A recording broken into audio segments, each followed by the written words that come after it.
Delight IAS में मैं kiwi Singh आप सभी का स्वागत करती हूं। आज के इस वीडियो में हम अपने एनसीईआरटी समरी कोर्स में क्लास 8 के अध्याय 4 आदिवासी, डीकू और एक स्वर्ग युग की कल्पना के बारे में पढ़ेंगे। बढ़ते हैं आज के प्रश्न की तरफ। आज का प्रश्न है, घुमंतू किसान कहाँ पर रहते थे? पूर्वोत्तर भारत में, मध्य भारत में, दोनों जगह या इनमें से कहीं पर भी नहीं? इसका उत्तर मैं आपको वीडियो खत्म होने पर बताऊंगी। आइए बढ़ते हैं आज के चैप्टर की तरफ और जानते हैं आदिवासी और जनजाति क्या होती थी और ये क्या कहलाती थी।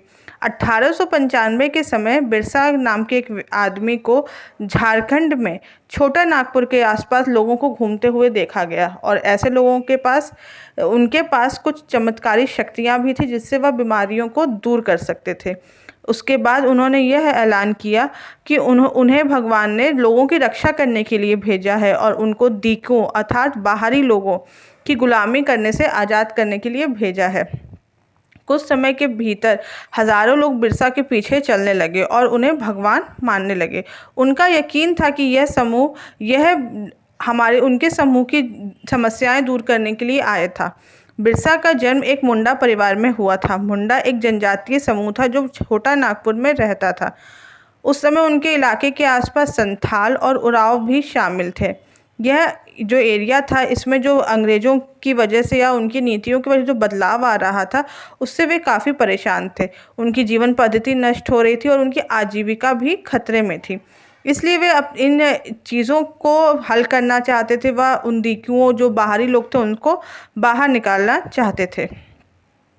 आइए देखते हैं कि जनजातीय समूह किस प्रकार अपना जीवन जीते थे। 19वीं शताब्दी तक देश के विभिन्न भागों में आदिवासी अलग अलग गतिविधियों में सक्रिय रहते थे। उनमें से कुछ झूम खेती करते थे। झूम खेती अर्थात घुमंतू खेती को कहा जाता है। इसमें अधिकांशतः जंगलों में छोटे छोटे भूखंडों पर की जाती है यह खेती। इसमें जमीन तक धूप लाने के लिए पेड़ों के ऊपरी हिस्से को काट देते हैं और जमीन पर उगी घास फूस को साफ कर देते हैं। इसके बाद वे घास फूस की जगह पर पैदा हुई राख से खाली ज़मीन पर छिड़काव करते हैं। राख में जो कि पोटाश होता है जिससे मिट्टी उपजाऊ हो जाती है, वहाँ पर वह खेती करते हैं। उसके बाद जब वह फसल तैयार हो जाती है उसे काट के वह दूसरी जगह पर चल देते हैं। जहाँ से उन्होंने अभी फसल काटी थी वह स्थान कई समय तक परती पड़ा रहता है।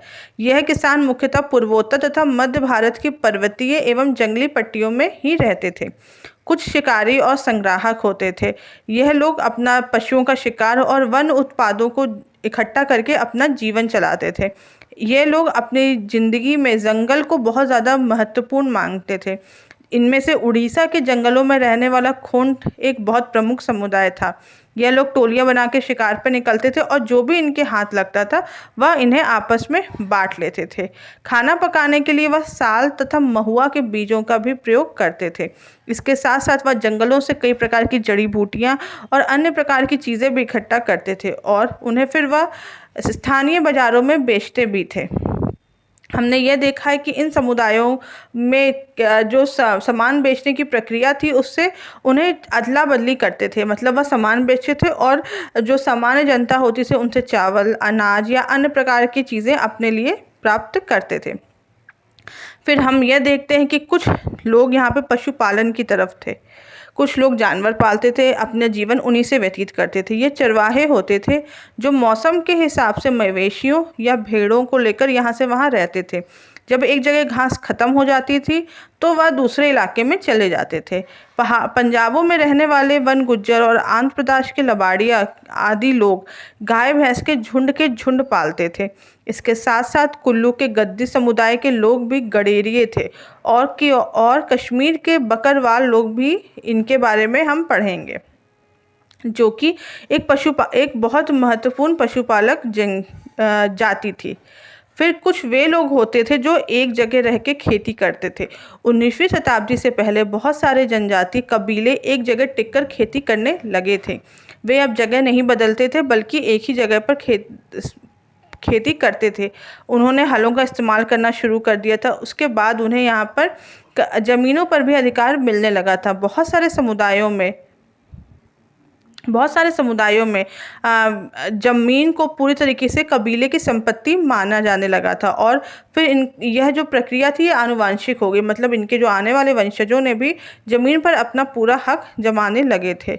फिर हम ये देखते हैं कि जो ब्रिटिश अफसर आए थे उन्होंने यहाँ पे रहने वाले गोंड और संथाल जैसे लोगों के मुकाबले यहाँ पे ये देखा कि जो ये आदिवासी समूह जो कि शिकारी संग्राहक या घुमंतू खेती के मुकाबले यह लोग काफ़ी सभ्य होते थे।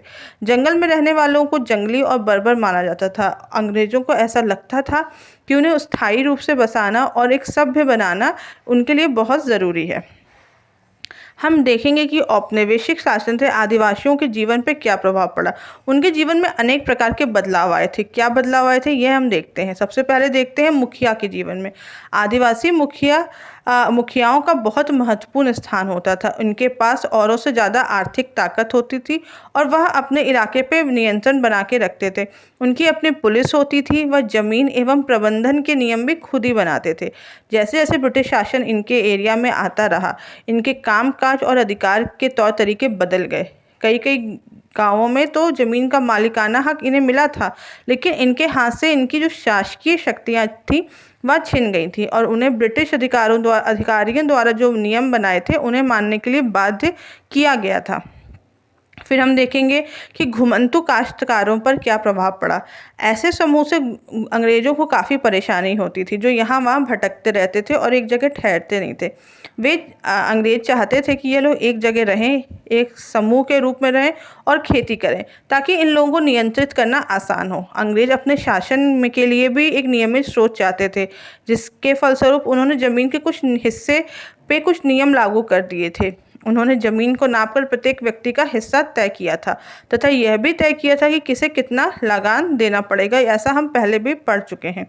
झूम काश्तकारों को स्थायी रूप से अंग्रेजों ने बसाने की बहुत कोशिश की, लेकिन उनकी कोशिश कामयाब नहीं रही थी। जहाँ पानी कम था, मिट्टी सूखी होती थी, वहाँ हलों से खेती करना आसान नहीं होता था।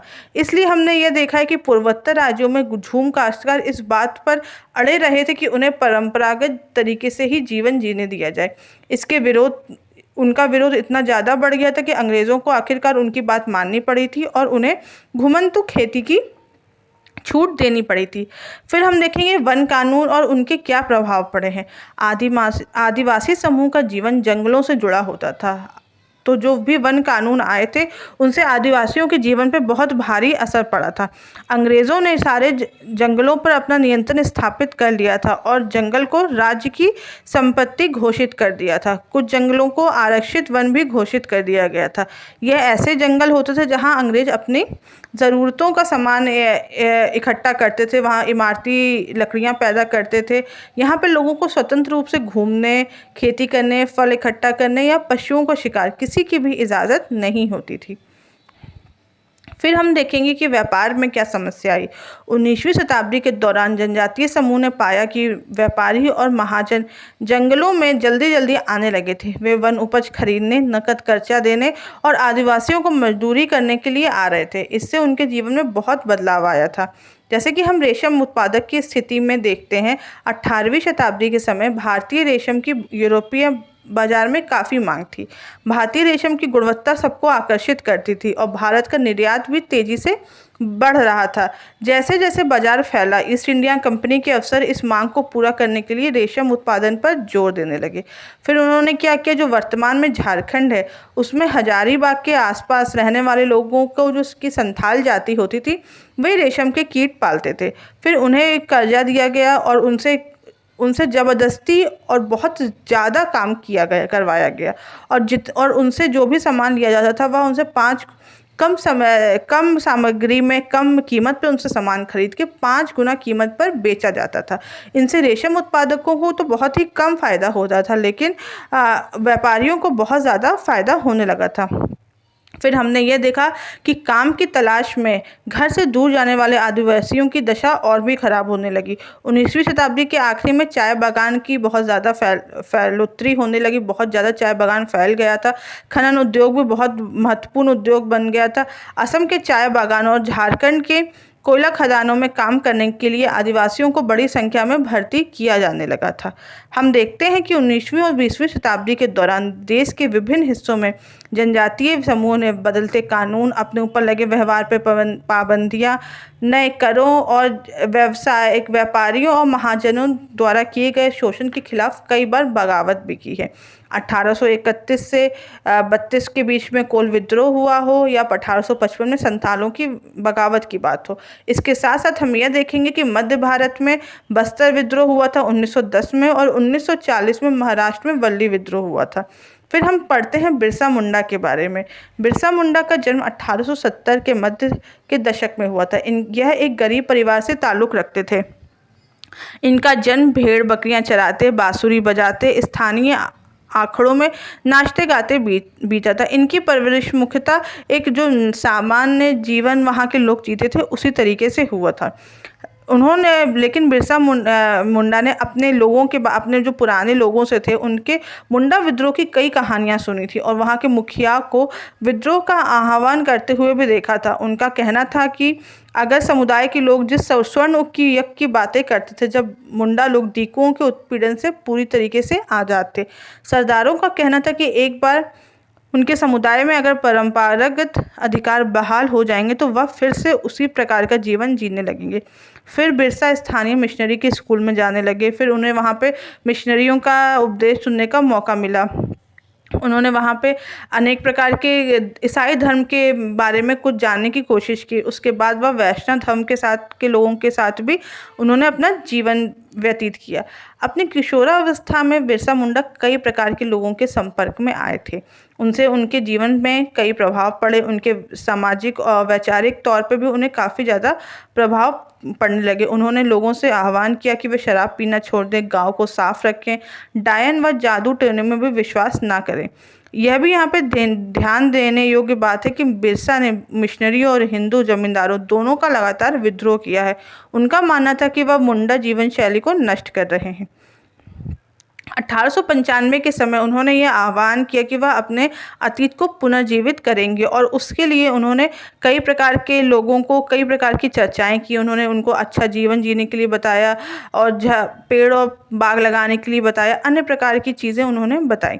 अंग्रेज़ों को बिरसा के आंदोलन से राजनीतिक उद्देश्य से ज़्यादा परेशानी थी। यह आंदोलन मिशनरियों, महाजनों, हिंदू भूस्वामी और सरकार को निकालकर बिरसा के नेतृत्व में मुंडा राज्य स्थापित करना चाहता था, जिससे उनकी शक्ति को एक बहुत बड़ा खतरा फैलने लगा था। जब आंदोलन फैलने लगा तो अंग्रेज़ों ने सख्त कार्रवाई के फैसला किया। 1895 में उनको गिरफ्तार किया गया और दंगा फसाद के आरोप में 2 साल की सज़ा भी सुनाई गई। फिर हम बाद में देखते हैं कि 1900 में बिरसा की हैजा से मृत्यु हो गई थी और फिर उसके बाद ये आंदोलन ठंडा पड़ गया। यह आंदोलन 2 रूप से महत्वपूर्ण था। पहला, इसमें औपनिवेशिक सरकार को ऐसे कानून लागू करने के लिए मजबूर किया जिनके जरिए डीकू लोग आदिवासियों की ज़मीन पर कब्जा ना कर सके, और दूसरा यह कि उन्होंने जता दिया कि अन्याय का विरोध करने और औपनिवेशिक शासन के विरुद्ध अपने गुस्से को अभिव्यक्त करने में आदिवासी सक्षम है। आइए बढ़ते हैं आज के प्रश्न की तरफ। आज का प्रश्न था, घुमंतू किसान कहाँ पर रहते थे? पूर्वोत्तर भारत और मध्य भारत दोनों में ये लोग निवास करते थे। आज के वीडियो में बस इतना ही। अगर आपको इस वीडियो से रिलेटेड कोई भी डाउट हो तो आप मुझे कमेंट बॉक्स में बताएं और फ्री PDF के लिए हमारे टेलीग्राम ग्रुप को ज्वाइन करें। Thank you so much.